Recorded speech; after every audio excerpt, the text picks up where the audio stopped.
نعرہ تکبیر، نعرہ رسالت، نعرہ حیدری۔ دیتا رہا ہر ایک صفت کو وہ ایک نام، دیتا رہا ہر ایک صفت کو وہ ایک نام، ہر ایک صفت کا ایک پھر عکاس رکھ دیا۔ جیسے ہی اس نے لفظ وفا کو حیات دی، اس نے وفا کا نام ہی عباس رکھ دیا۔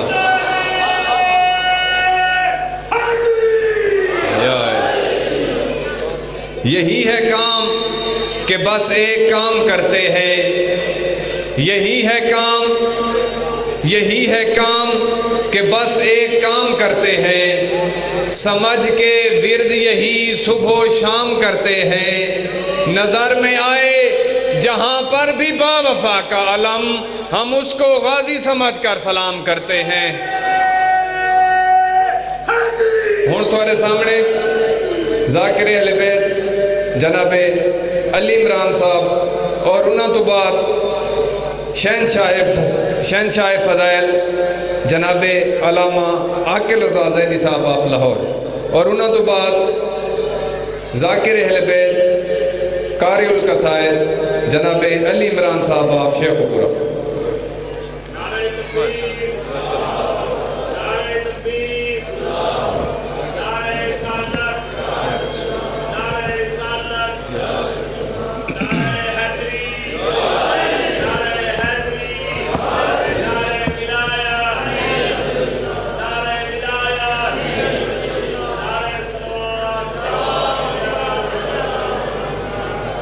التماس سے دعا برائے حجت خدا۔ بسم اللہ الرحمن الرحیم۔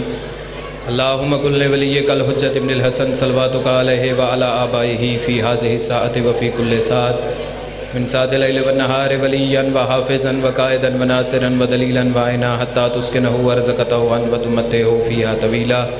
یا رب محمد وآل محمد صلی علی محمد وآل محمد وعجل فرج آل محمد۔ دعا ہے خالق کائنات ہماری اس عبادت کو اپنی بارگاہ میں شرف قبولیت عطا فرمائے۔ خداوند عالم جمیع مومنین و مومنات کی حاضری اپنی بارگاہ زمان کے سپاہیوں میں فرمائے۔ دعاؤں کی قبولیت کے لیے امام زمان کے سلامتی و ظہور کے لیے سارے حضرات مل جل کے صلوات بھیجتے محمد و آل محمد صلی علی محمد۔ اعوذ باللہ من الشیطان اللعین الرجیم۔ بسم اللہ الرحمن الرحیم۔ انہ لقرآن کریم فی کتاب مکنون لا یمسہ الا المطہرون۔ خوشنودی جناب سیدہ کونین کے لیے سارے حضرات مل جل کے صلوات بھیج دیں محمد والا۔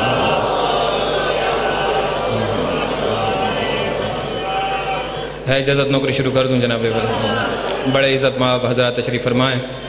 بحیثیت بانی بس صرف نام لکھوانے کے لیے ایک کا ایک جملہ آپ کی خدمت کے اندر عرض کرنے جا رہا ہوں میں۔ جہاں جہاں تک میرے مولا کے چاہنے والے تشریف فرمائیں، مجھ سے بہتر پڑھنے والے ہمارے مہمان بھی آ چکے ہیں۔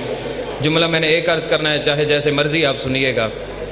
کسی نے آ کے میرے امام سے پوچھا تھا، مولا یہ جو ہاتھوں کے اندر لکیریں ہوتی ہیں بھلا ان کا کیا مقصد ہوتا ہے؟ اس دور کے اندر کہ جب لوگ ہاتھوں میں تقدیر ڈھونڈتے پھر رہے ہوتے ہیں کہ شادی کی لکیر کون سی ہے، رزق کی لکیر کون سی ہے، اولاد کی لکیر کون سی ہے، حادثات والی لکیر کون سی ہے، آپ پریشان نہ ہو، مجلس میں بولنے والی لکیر کہیں بھی نہیں ہوتی ہے۔ یا علی مشکل دنیا ڈھونڈتی پھر رہی ہوتی ہے کہ یہ جو ہاتھوں میں لکیریں ہوتی ہیں، علامہ صاحب کہتے ہیں کہ بھئی بھلا ان کا کیا مقصد ہوتا ہے؟ یہ جو ہاتھوں کے اندر لکیریں ہوتی ہیں بھلا ان کا کیا مقصد ہوتا ہے؟ کسی نے آ کے میرے امام سے پوچھا، کہنے لگا مولا یہ جو ہاتھوں کے اندر لکیریں ہیں ان کا کیا مقصد ہے؟ کہا یہ کسی اور چیز کے لیے نہیں ہوتی ہیں، یہ چیزوں کو تھامنے کے لیے ہوتی ہیں تاکہ کسی چیز پر گرفت مضبوط ہو سکے۔ اگر ہاتھوں کے اندر لکیر نہ ہو تو آپ چیزوں کو آرام سے تھام ہی نہ سکیں گے۔ چلو یہ اچھا ہوا میری باری میں ہی ہو گیا۔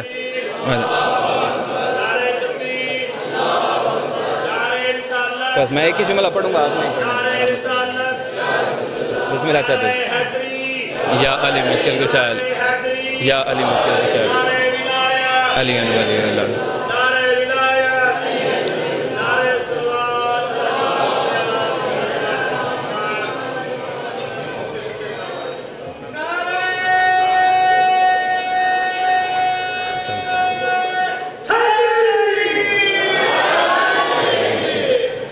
توجہ ہے نا میری جناب والا؟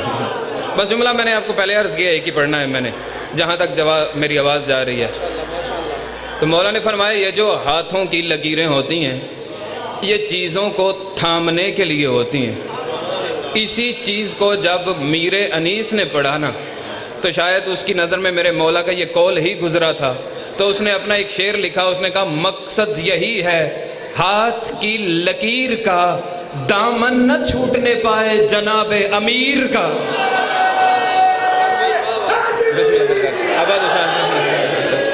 مقصد یہی ہے ہاتھ کی لکیر کا، دامن نہ چھوٹنے پائے جناب امیر کا۔ جملہ میرا نہیں، جملہ علامہ اظہر حسن زیدی صاحب کا ہے۔ وہ کہا کرتے تھے کہ محمد مصطفیٰ کی ہتھیلی پر مقدر کی لکیر کا نام فاطمہ الزہرا ہے۔ وما علینا الا البلاغ المبین۔ میں اب گزارش کروں گا اپنے محترم پڑھنے والے لاہور سے آئے ہوئے مہمان جناب علامہ عاقل رضا زیدی صاحب کو، جو شاگرد ہیں علامہ غضنفر عباس تونسوی صاحب کے، کہ وہ آئیں اور اپنے موعظ حسنہ سے آپ سب حضرات کو مستفید فرمائے۔ اور ہم بے حد ممنون و مشکور ہیں بھائی عالم عباس بھٹی صاحب کے، اور جتنے بھی ہمارے احباب آئے ہوئے ہیں سب کے ہم دلی مشکور و ممنون ہیں۔ پاک سیدہ انہیں اپنی بارگاہ سے اجر عظیم عطا فرمائے۔ نعرہ تکبیر، نعرہ رسالت، کل ایمان، نعرہ حیدری۔ سرکار ہے